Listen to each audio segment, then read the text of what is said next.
സംസ്ഥാനത്ത് വീണ്ടും കാട്ടാന ആക്രമണത്തിൽ ഒരാൾ കൊല്ലപ്പെട്ടു. ഇടുക്കിയിൽ ടാപ്പിംഗ് തൊഴിലാളിയാണ് കൊല്ലപ്പെട്ടത്. ലാൽകൃഷ്ണൻ ചേരുന്നുണ്ട് വിവരങ്ങളുമായി. ലാൽ, ഇപ്പോൾ പറഞ്ഞതേയുള്ളൂ ഈ കാട്ടാന ആക്രമണങ്ങളെക്കുറിച്ച്. വീണ്ടും അങ്ങനെ ഒരു ദുരന്തം കൂടി സംഭവിച്ചിരിക്കുന്നു.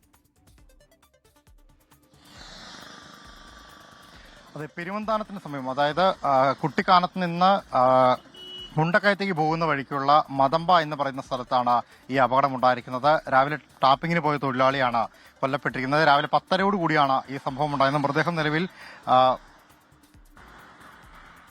മുണ്ടക്കയത്തുള്ള സ്വകാര്യ ആശുപത്രിയിലേക്ക് മാറ്റിയിട്ടുണ്ട്.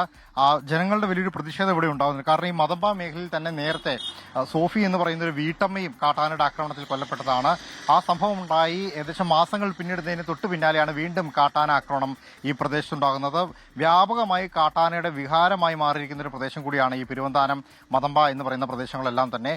അതുകൊണ്ട് തന്നെ ജനങ്ങളുടെ വലിയ രീതിയിലുള്ള രോഷപ്രകടനവും ആ ഭാഗത്തുണ്ട്. കാഞ്ഞിരപ്പള്ളി തമ്പലക്കാട് സ്വദേശി പുരുഷോത്തമനാണ് മരിച്ചിരിക്കുന്നത്. ഇദ്ദേഹം രാവിലെ ടാപ്പിങ്ങിന് വേണ്ടിയിട്ട് ഈ മേഖലയിൽ പോയതായിരുന്നു. ആ സമയത്ത് കാട്ടാന ഓടിക്കുകയായിരുന്നു. കാട്ടാന ഓടിച്ച് അതിൽ നിന്ന് രക്ഷപ്പെടാൻ ശ്രമിക്കുന്നതിനിടെ നിലത്ത് വീഴുകയും കാട്ടാന ചവിട്ടിക്കൊല്ലുകയുമായിരുന്നു എന്നുള്ളതാണ് നമുക്ക് നിലവിൽ കിട്ടുന്ന വിവരം. രാവിലെ 10:00 കൂടിയാണ് ഈ സംഭവം ഉണ്ടായത്.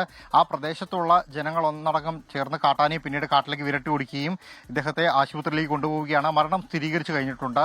അതിന് തൊട്ടു പിന്നാലെയാണ് ഈ പ്രതിഷേധവും മറ്റു കാര്യങ്ങളും ഉണ്ടാകുന്നത്. മതമ്പ അടക്കമുള്ള മേഖലയിൽ കഴിഞ്ഞ ഏതാനും ആഴ്ചകൾക്ക് മുമ്പാണ് പീരുമേടും സമാനമായ രീതിയിൽ കാട്ടാനയുടെ ആക്രമണത്തിൽ ഒരു സ്ത്രീ കൊല്ലപ്പെടുന്ന സ്ഥിതി ഉണ്ടായത്.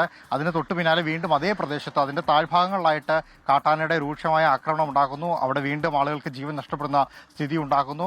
വനം വകുപ്പിന്റെ ഭാഗത്തുനിന്നുള്ള ക്രിയാത്മകമായ ഇടപെടലുകൾ ഉണ്ടാകുന്നില്ല എന്നുള്ളത് തന്നെയാണ് ജനങ്ങളുടെ വലിയ രീതിയിലുള്ള പ്രതിഷേധത്തിന് കാരണമാകുന്നത്. പലപ്പോഴും പറയുന്ന പോലെ ഒരു നഷ്ടപരിഹാരത്തിൽ മാത്രം പ്രശ്നങ്ങൾ ഒതുക്കി തീർക്കുന്നതിന് പകരം കാട്ടാനയെ കാട് കയറ്റുന്നതിന് വേണ്ടിയിട്ടോ ഇത്തരം സംഭവങ്ങൾ ആവർത്തിക്കാതിരിക്കുന്നതിന് വേണ്ടിയിട്ടുള്ള നടപടികളോ അവിടെ നിന്നുണ്ടാകുന്നില്ല എന്ന കാര്യങ്ങൾ ചൂണ്ടിക്കാണിച്ചുകൊണ്ടാണ് വലിയ രീതിയിലുള്ള പ്രതിഷേധം ഉണ്ടാകുന്നത്. നമ്മൾ അല്പസമയം മുമ്പ് പറഞ്ഞുകൊണ്ടിരുന്നത് മുഴുവൻ ഇത്തരത്തിലുള്ള വന്യജീവി ആക്രമണം നാട്ടിൽ പെരുകുന്നതിനെ കുറിച്ചായിരുന്നു.